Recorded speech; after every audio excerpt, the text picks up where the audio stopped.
How do you feel about 700 Marines being deployed to LA? The most recent modern invocation of the Insurrection Act took place in 1992, when President George H.W. Bush used it in an attempt to manage the Rodney King disturbances in Los Angeles. On May 1, federal troops were deployed with local police and sheriffs to maintain order, but the differences between military and police training soon became apparent. In one notorious incident, the Marines and police were called to respond to a domestic disturbance at a local home. When the officers arrived, the inhabitants propelled a projectile through the front door. Policemen yelled, "Cover me," meaning hold your force but prepare to use necessary force as required. The Marines, however, responded instantly in the way they had been trained, where "cover me" means provide me with cover using responsive force.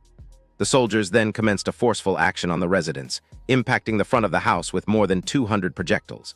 3 children were inside the home at the time. No one involved in the incident ceased to be, but federal troops were pulled out of Los Angeles on May 10, just days after their initial deployment. This incident illustrates the enormous potential hazards posed by deploying combat-trained personnel to a civilian environment. One miscommunication could have led to civilians ceasing to be, including children.